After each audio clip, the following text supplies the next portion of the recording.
కని విని ఎరుగని కలయికగా అనిపించిన జీవితం ఎడబాటున కలిగిన గతమై చినబోయెను ఈ క్షణం.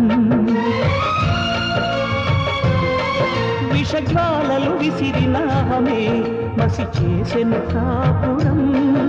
ఏ మసకల ముసుగులు లేని మమకారమే శాశ్వతం. ప్రణయమన్నది ఇదేనా అని మనని అడగదా? లోకమన్నది బదులీయకపోతే ప్రేమకి విలువే పోదా మరి?